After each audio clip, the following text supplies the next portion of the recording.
Story time. Pagmasdan mo mga kaklase mo, baka may hindi na totoong tao dyan. Story time. Meron akong kwento tungkol sa university namin, ang University of Iloilo.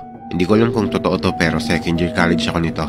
From the Department of Education or EDUC. Nang araw na to, unang klase namin sa prof namin na to.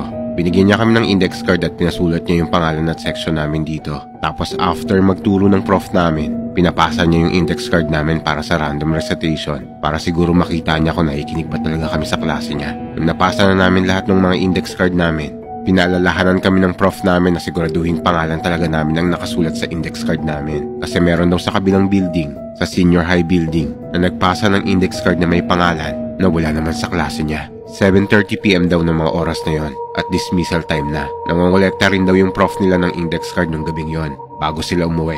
Tapos isang araw, nag-random calling daw ng names yung prof na yon. Alas 7 na ng gabi ng mga oras na to.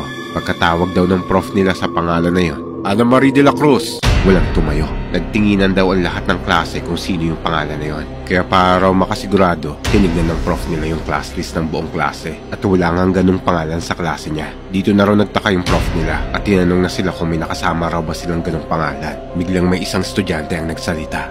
Ako sir, nakita ko na yan. Nakasama na namin yun sa klase pero lagi lang niya nag-iisa at parang walang kaibigan at wala rin kumakausap sa kanya. Naging curious yung prof nila tungkol sa estudyante na yon. To the point na chinek niya din yung mga class list ng co-teachers niya na nagtuturo sa section na yon. Pero nalaman niya na wala talagang ganung name sa class list. Pero nakakapagtaka raw, lagi niya raw nakikita yung pangalan na yun sa tuwing nangongolekta siya ng mga projects. Nagtataka na yung prof nila kasi hindi niya nabibigyan ng grade yung student na yun dahil walang pangalan sa class list niya.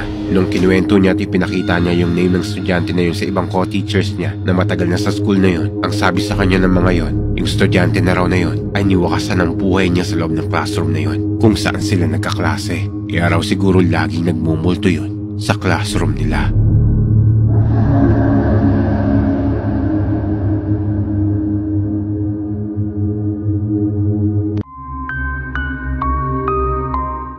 Bakit may nagkaklase pa ng ganitong oras? Alas 2 na madaling araw Story time. Ako si Rem Janya at gusto ko lang ibahagi ang karanasan ko noong December 20, 2017 bilang night shift sa trabaho sa paaralan ng Agusan National High School dito sa syudad ng Butuan City. Ngayon ko lang ikukwento to mula nang maranasan ko to. 6 na taon nang nakakaraan. Mahigit 2 taon din ako nag-work noon ng gabi at ito yung pinaka-worst na nangyari nung gabing yun sa paaralan na to. Mga alas 2 ng madaling araw, nasa loob pa ako ng paaralan kasi doon ako nagpiprintan ng t-shirt para sa mga estudyante. Nang gabing to, natapos ako sa lahat ng ginagawa ko at ako lang talaga mag-isa ng mga oras na to. Lumabas ako ng kwarto para magpahangin. Mga 2 minuto lang ang lumipas habang nasa labas ako. Parang nag-iba yung simoy ng hangin. Grabe yung lamig nito. Ramdam na ramdam ko yung lamig sa balat ko. Tapos napatingin ako sa may room sa dulo ng school. Patay sindi yung ilaw. Siyempre na-curious ako sa mga ganitong bagay. Ang lakas kasi maka-paranormal activity. Kaya ang ginawa ko, lumapit talaga ako doon at nabigla ako sa nakita ko. Medyo malapit na ako nito. Nakita ko ang mga estudyante na nag-aaral habang alas 2:30 ng madaling araw. Biglang nagtayuan yung mga balahibo ko. Tapos yung kaluluwa ko parang humiwalay sa akin dahil sa takot. Tapos nakikita ko lang sila tuwing bumubukas ang ilaw. At pag namamatay yun, parang nawawala sila. Pero lumapit pa rin ako doon para i-on na lang yung switch ng ilaw para hindi na magpatay sindi. Pero pag sindi ko ng ilaw, nagulat ako kasi biglang tumunog yung kampana ng katedral malapit dito sa school na to. Kasabay ng pag-ugong ng kampana, nawala lahat ng mga nakikita kong estudyante rito. Tapos yung mga papel, nagsilipara na lang sa hangin. Tapos yung blackboard, may nakasulat na hindi ko maintindihan. Parang ibang lingwa yun. Ang mas lalong nagpatayo ng balahibo ko ay yung paggalaw ng mga upuan. Nanlaki yung mga mata ko kasi kitang-kita ko na gumalaw lahat ng yun sa harapan ko mismo. Hindi ko alam kung anong meron sa school na to o kung ano yung nangyari rito. Kung bakit may mga estudyanteng nagpapakita o kung dati ba tong sementeryo. Pero isa lang ang alam ko, hindi ko makakalimutan tong karanasan na to.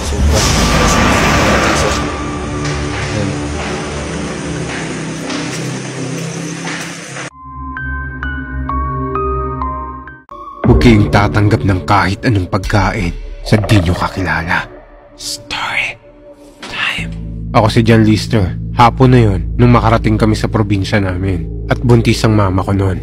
Pagdating namin ng probinsya, sinundo na kami ng tito ko na naka-tricycle lang. Habang nasa biyahe kami, nagsabi yung tito ko na bibili muna siya ng turon sa tindahan. Pero habang naghihintay kami ng mga kapatid ko at mama ko, merong matandang nag-alok sa amin ng libreng turon. Kumuha kayo ng turon, libre lang yan.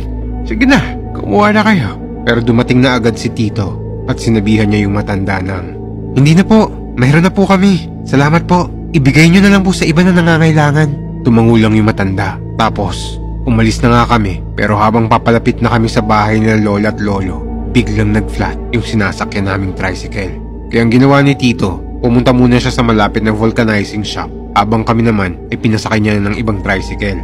At sa wakas, nakarating na rin kami sa bahay nila lola at lolo ng maayos. Pagdating namin doon, pinakain kami kaagad nila lola at lolo. Pero pagkatapos namin kumain, nagsabi si lolo kay mama na magsuot daw siya ng kulay itim na damit.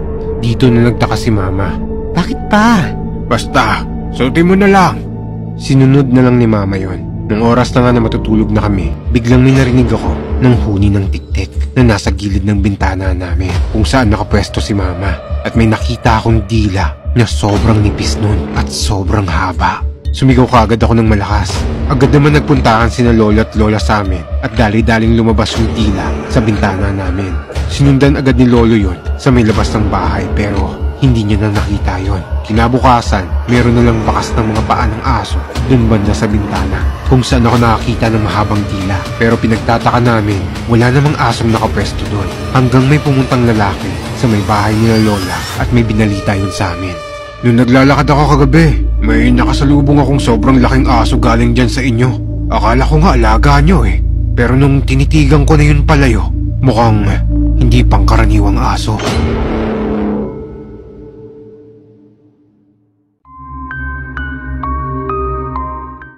Tignan nyo yung kabilang parte ng kuweba. Parang may mga lumiliwanag na sulat sa mga bato. Story time.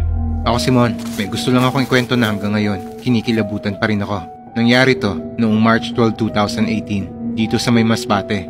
4 kaming magbabarkada nito. Ako, si Cart, si Pau at si Joshua. Isa sa mga trip naming gawin noon ay mamasyal sa bukid. At dahil sa isang storyang tampok sa KMJS tungkol sa mga carving na nakita sa kuweba na pwedeng basehan ng kasaysayan ng Pilipinas, naisip din namin pumasok ng kuweba dahil maraming kuweba sa parte ng bukirin namin. Nagbabaka sakali kami na makakita rin ng ganong klaseng disenyo pero nagkamali kami. Isang sumpa at nakakakilabot na karanasan ang naghihintay sa amin sa loob ng kuweba. Nung napagdesisyon na kaming pumasok sa kuweba, tumungo na kagad kami sa bukid. Dala lang ang mga cellphone namin bilang pang flashlight sa dilim. First time ko din pala makapasok ng kuweba. Ang angas pala sa loob nito. Iba yung pakaramdam. Ang ganda ng mga formation ng mga bato no? Tingnan nyo to. Parang may kuweba pa dun sa kabila. Kaso ang liit lang ng butas. Medyo mahihirapan tayo sa pagpasok nito. Tara, kaya yan. Nandito na tayo eh. Pasukin na natin yung makipot na butas na yan. Uy, hintayin ko na lang kayo rito Hindi ko kayang pumasok dyan eh. Dahil ayaw ni Pau pumasok, kaming 3 lang ang pumasok. Isang makipot na lagusan ang pinasukan namin. Ang unang pumasok sa amin ay si Joshua. Kasi siya yung pinakamaliit sa amin eh. Gumapang kami nito para makapasok sa kabilang parte ng kuweba. Nang makausad na kami, biglang tumigil si Joshua. At akmang babalik yun kasi nakakita daw siya ng isang nagliliwanag na kakaibang sulat sa pader. Balik na tayo. Parang may kakaiba rito. May nakikita akong sulat na lumiliwanag sa pader. Ano?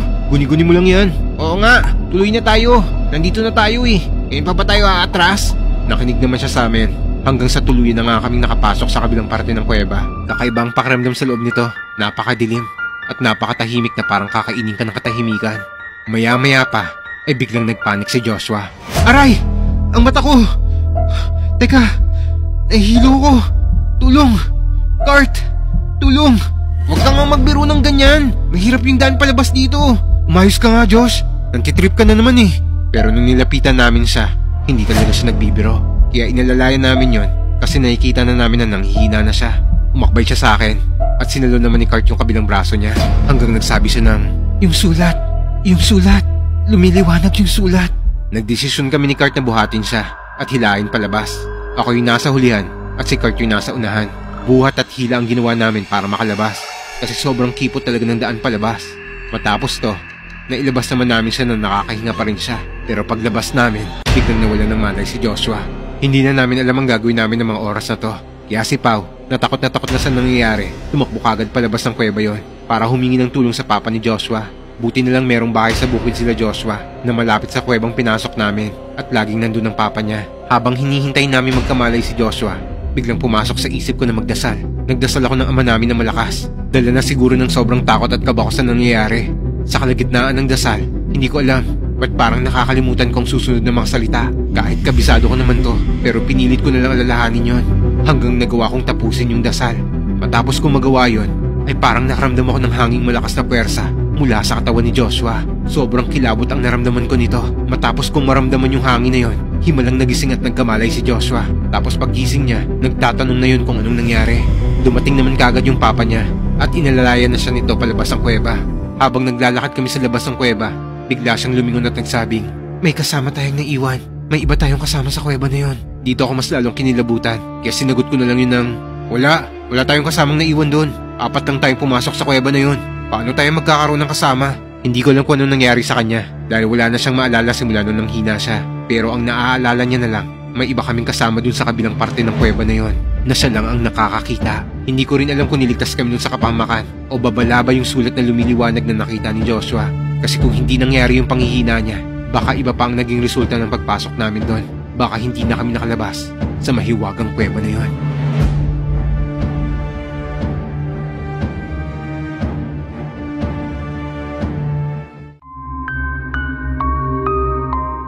May matandang lumapit sa akin kanina. Paano niya nalamang buntis ako? Kanina ko lang sinabi sa inyo ha. Story.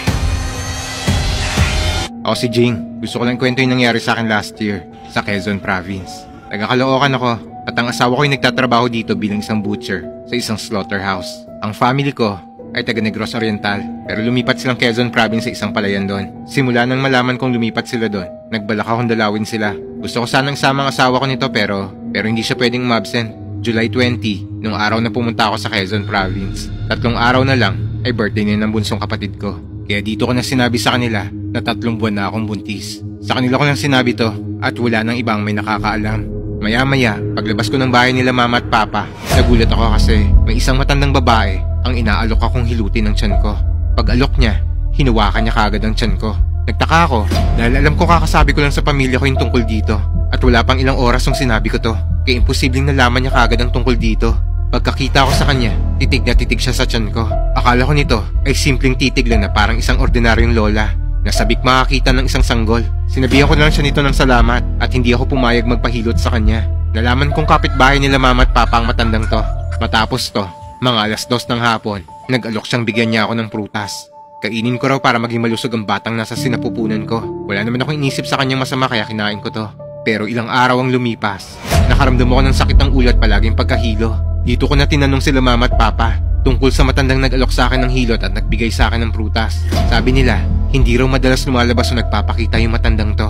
Ngayon lang daw nagpakita yon simula nang dumating ako. Dito ko na binanggit kay mama na alam nung matandang yon na buntis ako. Sabi nila mama at papa, wala silang pinagsabihan tungkol dito dahil wala pa silang kakilala sa lugar na to. Gawa nga ng bagong lipat pa lang sila rito. Dagdag pa ni mama, may kwento-kwento na raw tungkol sa matandang yon. Palagi daw nakapatay ang ilaw nun at nakasarado ang bintana tuwing umaga. Pero pag sumapit daw ang gabi, bukas na bukas ang bintana nito. Biglang nagtayuan yung mga balahibo ko dahil nakita rin mismo ng mga mata ko yon na sa tuwing umaga ay sarado lahat ng bintana niya at hindi yun nagbubukas ng pinto. Pero pag sumapit na ang dilim, nakikita ko siyang nagbubukas ng bintana at minsan pa nga'y ngumingiti pa yun sa akin habang nakatingin ako sa kanya. Matapos ng ilang araw kong pagbabakasyon sa bahay nila mama at papa, umuwi na ako sa amin. Pagka-uwi ko ng Caloocan, bigla akong nakaramdam ng pananakit ng tiyan, pagdurugo at pagkahilo. Kaya nagpatingin kaagad ako sa midwife ko at dito ko nalamang wala ng heartbeat ang dinadala kong sanggol. Nagtaka ako dahil bago ako pumunta ng Quezon Province ay pinacheck ko ang heartbeat nito at maayos ang lagay ng baby namin. Dito ko kaagad naisip yung matandang nakasalamuha ko. Tapos grabe yung kilabot na naramdaman ko hanggang tuluyan na nga ako nakunan sa dapat na pangalawang anak namin. Hanggang ngayon ay hindi pa rin matanggap ng asawa ko ang nangyari at ang pinaghihinalaan nilang salarin dito ay yung matanda na posibleng aswang araw. Sabi ng biyanan ko sa akin ay marami daw silang nakakasalamuhang aswang. Mababait daw ang mga aswang, maliban na lamang daw kung may gusto silang kunin.